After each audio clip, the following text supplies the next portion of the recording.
In today's video, I'll be revealing the 7 most dangerous expenses that are silently draining retirement savings accounts across America. You know, over many years of helping clients protect their retirement funds, I've identified these critical costs that can rapidly deplete even well-funded retirement accounts.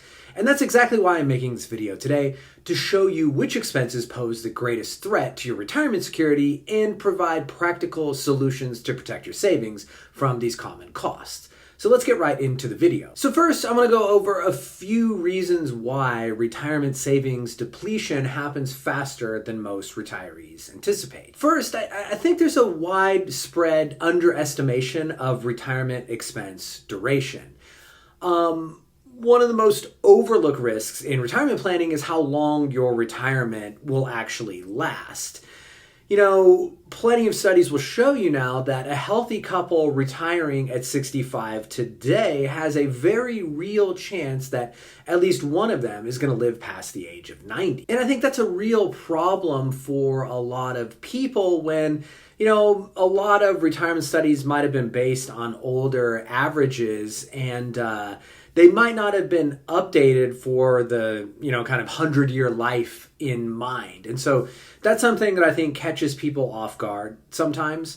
The second problem is the failure to account for inflation's exponential impact on expenses. A lot of retirees assume that things like property taxes and insurance premiums and utilities aren't going to change much, but what you find is that even modest annual inflation can double the cost of those expenses over, let's say, like a 30-year time horizon.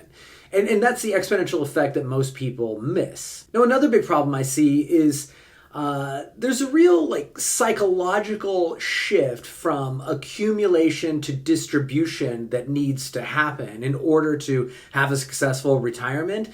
And a lot of people fail here, right? It's easy to look at retirement as a math problem, and I can show you exactly what the math says, right? Retirement planning software, it's literally just a calculator. But the hard part is often the psychological aspects of it. And so, think about it. A lot of people, they kind of are on autopilot in the accumulation phase where they're saving and investing, and everything is kind of on track, and you're watching your account balances grow and grow. And now all of a sudden you get to retirement, and drawing down from your account is completely different. And watching that value go down is a big shift for a lot of people.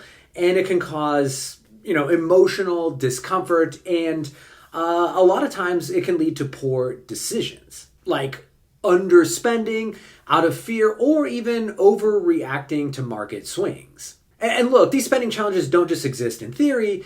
They manifest in specific expense categories that act as kind of a drain on your retirement savings. Now, before we move on, I know a lot of this information can be surprising. And if you're looking for more help optimizing your retirement plan, check out the first link in the description where you can answer a few questions and receive a personalized video from me breaking down the exact steps that you can take to optimize your retirement plan. Now back to the video, let's go over the hidden costs that we talked about in the beginning. So cost number 1 is healthcare costs beyond Medicare. One of the biggest financial shocks in retirement comes when people realize just how much Medicare doesn't actually cover. A lot of retirees assume that once they hit 65, Medicare takes care of everything, but the reality is it's not even close. Medicare has gaps, and quite often they're big ones. It doesn't cover dental, vision, hearing aids, long-term care, or most prescription drug costs without a separate plan. And so even routine things like co-pays and deductibles and supplemental premiums, those things can really add up fast. And so as you age, your healthcare needs usually increase. Nobody really expects them to decrease. And that's going to mean more appointments, more prescriptions, more procedures, and then, of course, more out-of-pocket expenses. Now, over a 20 to 30-year retirement, this can easily add up to hundreds of thousands of dollars. I think I've put this stat on here several times before, but there was a study by Fidelity Investments where they talked about, and a couple could expect average retirement expenses. I think it was on the order of like $350,000 total over their retirement span. So that's quite a lot of money that most people are not prepared to spend. And a lot of people, when they make their retirement plans, they don't budget for that significant of medical expenses. So if your retirement plan doesn't include a real strategy for healthcare beyond just enrolling in Medicare, you're really exposed. Because it's not going to hit you all at once. It's going to slowly erode your savings year after year. Okay, now let's move on to cost number 2, and that is home maintenance and aging housing infrastructure. Now, the home that you live in might be paid off, and look, that's great, but obviously that doesn't mean that it's not costing you. First of all, as homes age, so do their systems. You've got roofs that need to be replaced, HVAC units fail, plumbing wears out. Any of you who has been a homeowner for any length of time knows how much that adds up. And especially over the last several years, the price of labor to get these things fixed has skyrocketed way beyond general inflation. Something else to consider is that as you age, if you want to stay in place, you may need to actually make modifications to your home to remain safe as you age. And so you might have to do things like install walk-in showers, ramps, or, sometimes you see people put in stair lifts. And these are not cheap updates, as anybody knows who's ever done one of them. Finally, I'm sure this has hit most of you who are homeowners, but the price of property taxes, if you happen to live in an area that a lot of people are moving to and it is capacity constrained, prices for homes have shot up, and so have your property taxes, and those have generally outpaced inflation too. So the reality is a lot of people view housing as a fixed cost in retirement, and they're like, well, I don't have a mortgage, so it's, they will budget a little bit for repairs and so on, but they don't ever think about the big upgrades they might have to make. And I don't think most people factor in how much property taxes can go up. And so if you're not setting aside funds for upkeep and upgrades, these costs are going to just come straight out of your retirement savings. And, it could be at the worst possible time. All right. Cost number 3, inflation's impact on everyday expenses. So inflation doesn't just impact the stock market.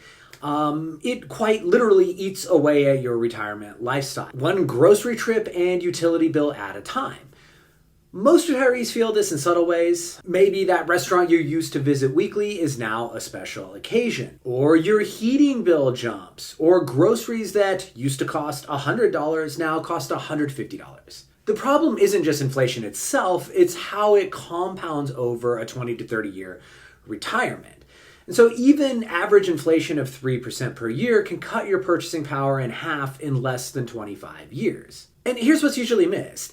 Investment returns go up and they go down, but inflation sort of never stops. It's always there and it's almost always growing unless you go through some type of depression. And if your retirement plan doesn't include a strategy to outpace it, like keeping part of your assets in growth-oriented assets, you're going to fall behind every single year. And a big problem I see is that a lot of retirees actually become too conservative too quickly, and they stay that way. And that's a real risk, just as much of a risk as taking on a huge loss in a major bear market. And so, ultimately, that's kind of how inflation becomes one of the most dangerous and invisible drains on your nest egg. All right, let's move on to cost number 4, and that is financial support to adult children and grandchildren. And, this is one we've talked about before as well. And so, a lot of times people don't factor this into a retirement calculator or just into their general retirement plan,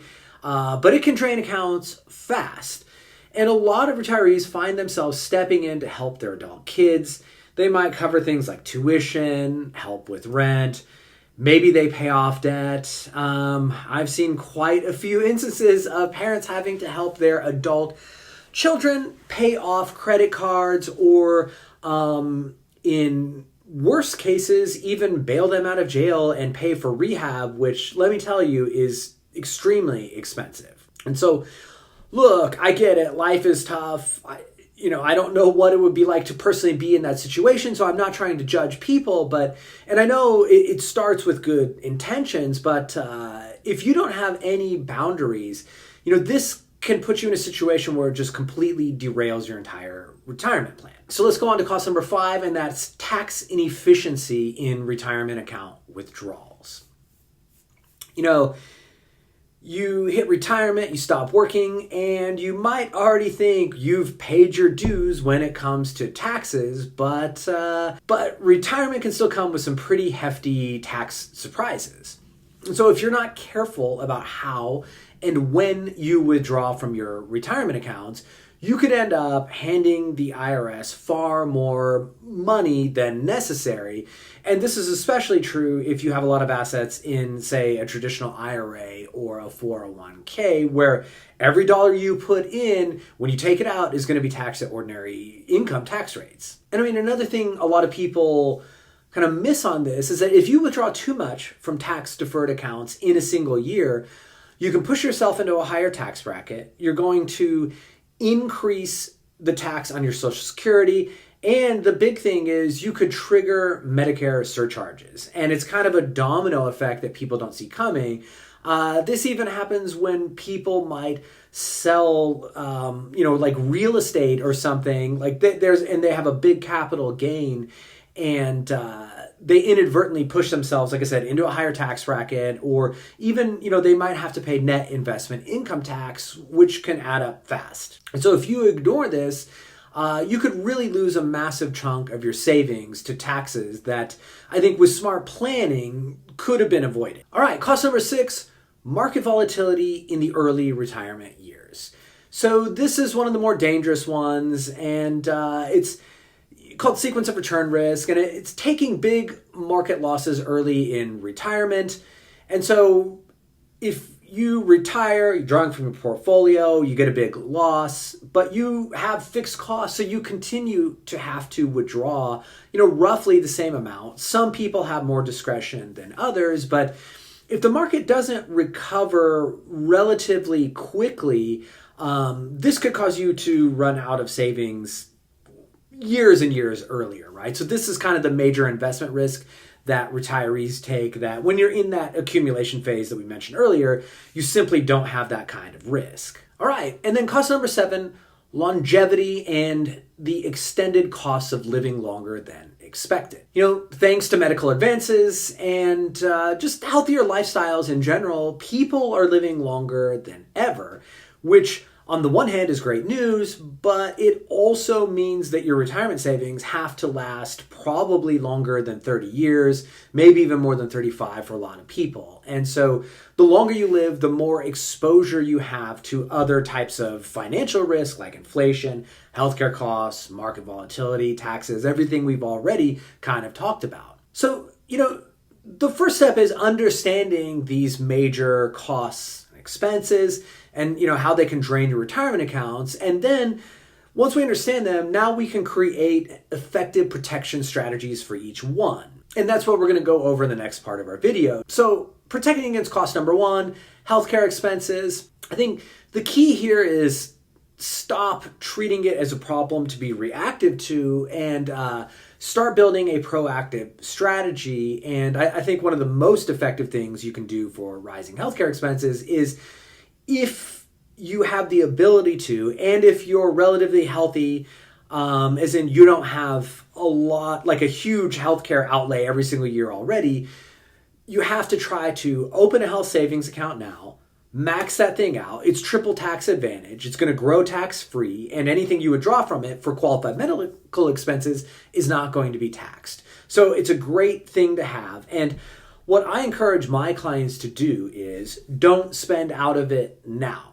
And I know that can be tough. So you're building it and it's meant for your healthcare spending. But I really push them to try and just let this thing grow until they hit retirement before they start to draw it down. So this is a great way for you to be proactive about having a healthcare reserve where now that can be dedicated for your healthcare spending, which you know you're going to have, and you can set aside your other savings for your other, regular retirement expenses. Now, if you're already retired, you might want to shift your focus to supplemental insurance coverage, right? We already talked about it. Medicare doesn't cover everything. So you very well may want to choose a Medigap policy or even a Medicare Advantage plan. And there's a lot of pros and cons to these, so I don't want to push anybody one way or the other, but it's certainly something that you need to evaluate. But I would definitely talk to an expert on that so you can really make an informed decision. One more thing I want to mention on the healthcare spending. Statistically, it's highly likely that you will end up in some type of long-term care situation, especially if you live past a certain age. And those can be quite expensive. And you don't want to, like if you wanted to leave a legacy, you don't want to be in the situation where you have to drain down the rest of your savings in order to afford one of these places. And I think they've come up with some really good solutions through hybrid long-term care policies over the last several years that didn't exist before. For a large part of my career, we typically had clients self-fund long-term care because long-term care insurance was so expensive and it really wasn't very good. But they've come a long way with these hybrid policies. And the way they work is you've got like a whole life type insurance benefit that builds cash value. And then if you get into a long-term care situation, it kind of converts to that long-term care and you have a lifetime benefit that you can spend down. And if you never actually need to use it, well, you're going to be able to get back what you put into it, which is way better than a traditional long-term care policy. So I would encourage you to look into those if you're not familiar with them and if you're relatively healthy and so on now, it's probably worth checking out. Now, let's go to protecting against cost number 2, and that's home expense management. So I think when you sit down and do your budget for retirement planning, a good place to start is creating a housing contingency fund. And that's going to be money set aside specifically for big ticket repairs like roof replacements or HVAC systems, plumbing issues, whatever it is. And, look, you can be proactive about it. You don't have to have it all set aside right now, but maybe if you know some of these things will probably crop up in the next several years, and you usually know how old your AC unit is or roof, and these things have to be replaced on a regular frequency, and so you're going to be able to plan that out. And maybe you take a few years, you build this reserve fund, and then that can be there ready to go, and you're not going to have to drain the rest of your retirement savings to take care of these home expenses that you almost certainly know you're going to have anyway. Something else I would consider, even though it is another expense, is having some type of maintenance schedule for your home.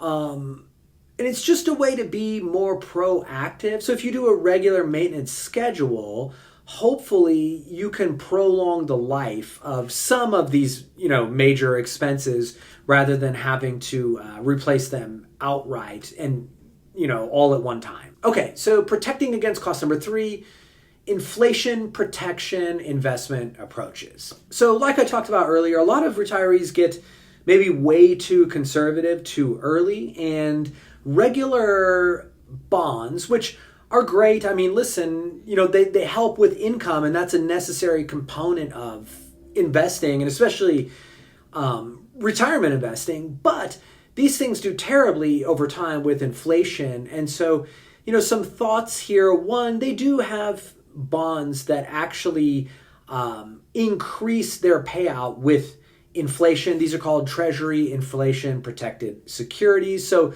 that's one avenue that I think you should look at in making sure that your income maintains its purchasing power. I think everybody needs some portion of their portfolio dedicated to growth assets like stocks, over time, stocks tend to outperform inflation by quite a lot. Now, they do very poorly in periods of high inflation that continues to trend.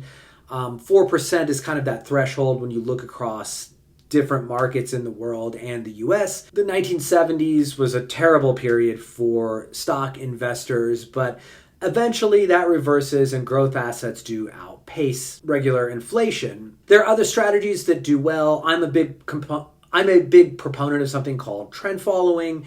And there are plenty of great studies that show trend following strategies, especially ones that invest in commodities, do well. So I would look to layer in investments in your portfolio that are going to help you beat inflation. All right, protecting against cost number 4, and that's setting family financial boundaries. So we talked about how much family can drain your retirement savings. And I think just from the outset, the key is to set clear boundaries and expectations with your family. And sometimes you're just going to have to say no. And it's really hard. But if the choice is, I don't know, becoming homeless ultimately, and some kids really would do that to their parents, or continuing to enable them, I would hope you would choose to set the boundaries first. I think most people are going to agree. Healthy boundaries protect everyone, and they're going to ensure that your financial security stays intact while still allowing you to be present for the people that you love. All right, protecting against cost number 5, and that's tax-efficient withdrawal sequencing. So in retirement, how you take money out of your accounts matters just as much as how much you take. And a smart withdrawal strategy is going to reduce your tax bill. Sometimes that could be tens of thousands of dollars. And depending on how you do it, it could be hundreds of thousands of dollars over your lifetime. And what I see often is a lot of retirees, they take a default approach and they spend their taxable accounts first, then the IRAs, and then Roths for last. And that might work out on average, but I was literally just talking to a prospect yesterday about this. It depends very specifically on your individual circumstances and how much assets you have in different buckets and what your income needs are. I've seen plans where for a period of years, we want to actually spend down a little bit of a Roth IRA because we want to keep IRMA down and so on. And then we flip back to something else. So this is really something that's dynamic. And I would highly encourage you to spend some time thinking this through and consistently updating this year by year based on your needs. And part of that is knowing what kind of expenses are going to push you in a different bracket or make you susceptible to, let's say, I have to pay state income taxes for this type of investment, whereas this type of investment I don't, or this kind of income is going to make me have to pay net investment income tax and some other ones don't. So I've got this chart here that we send out to our clients to help us kind of proactively plan, but you can probably find something like this for free online. And if not, you could do a little research and chart this out. And this way you can be proactive yourself before you start taking income. All right, protecting against cost number 6, sequence of return risk. So this was the risk that you hit a major bear market at the beginning of your retirement while you're drawing funds. And so to protect against that, I think the simplest way that almost anybody could do is coming up with a bucket strategy. And what this means is you divide your portfolio into short, medium-term, and long-term buckets. So you keep something like 1 to 3 years of income needs in cash or just really super stable assets. Then you take the next 3 to 7 years and you put those in more moderate type investments. They might move around a little bit more in value, but hopefully they're still relatively stable and, hopefully you can get some appreciation out of them. Then the third bucket, you're going to have growth-oriented assets, and that's usually going to be stocks for the long term. And if you have a bucket type strategy, this way, when the market dips, you're not going to be forced to sell stocks to cover your everyday expenses, hopefully, as long as things do recover, in that maybe 5 to 7 year time range. All right, and protecting against cost number 7, and that is longevity risk. So there are a few ways that people can do this. One would be waiting longer to take Social Security. As you're probably aware, after your full retirement age, which is pretty much 67 for most people now, every year you wait, you get an 8% bump in your Social Security, and you can max it out by waiting to age 70. So that's literally 24% higher income in retirement by waiting to 70 as opposed to taking it at your full retirement age.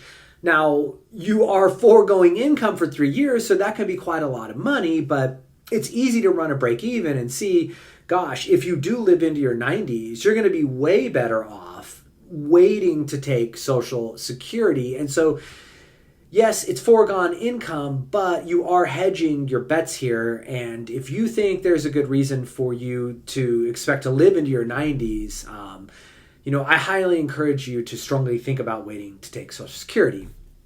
Other things to do, we talked about that bucket strategy. Something else you could do, that's kind of part of that is you could take part of your income or part of your portfolio that you wanted to draw from and get income from, and you could annuitize that. You could simply just buy an immediate annuity that's going to pay you payments now.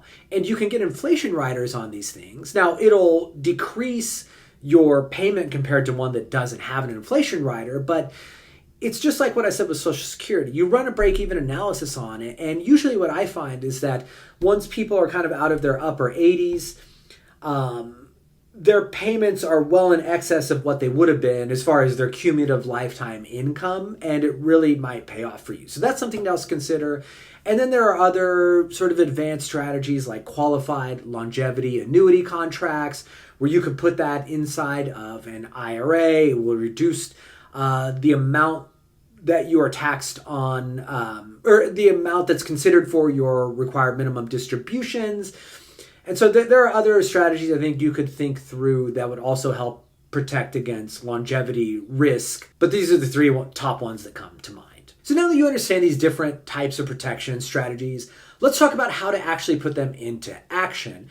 Because knowing isn't enough, you need to have some type of a plan for actually implementing these things. So what I would do, I would start by asking a few key questions. So number one is, where is your plan most vulnerable? Is it healthcare? If you have a history of a lot of healthcare expenses, or somebody else in your family does, it might be there. Maybe it's taxes. Maybe it's inflation or something else, right? I don't know, but you really need to look and find out where it is most vulnerable. And you can even run a sensitivity analysis in your retirement plan to find out what changes would move the dial the most in an adverse way. Second, I think you should ask yourself, do you have spending guardrails in place? Not just restrictions, but smart limits that adjust with your needs and the market. We talk a lot around here about using a guardrail strategy, and so I think this is a great way for you to just be disciplined and know when you need to cut back and by exactly how much. It's going to be far easier for you to stick to the plan than just sort of going with the flow. Right? The next question is, are your withdrawal strategies tax smart and sustainable? Or are you unknowingly draining your accounts faster than necessary? Like I said earlier, spend a lot of time on this, and this is the first question to ask. Next, ask yourself, have you built flexibility into your plan, right? Because a rigid retirement strategy rarely survives real life, and it kind of goes back to what I just talked about with having guardrails in place. And then finally, and maybe most importantly, are you updating your plan regularly? Because retirement is not a set it and forget it phase. It's dynamic, it evolves. And if your current plan doesn't have protective layers built in, I think it's time to rethink it before those hidden costs start doing real damage. All right, now that you understand the 7 major expenses that drain retirement savings the fastest, and you know how to implement protection strategies that fit your specific situation, if you're looking for more help optimizing your retirement plan, check out the first link in the description where you can answer a few questions and receive a personalized video from me breaking down the exact steps that you can take to shield your nest egg from these common threats. So thanks for watching, and I'll see you in the next video.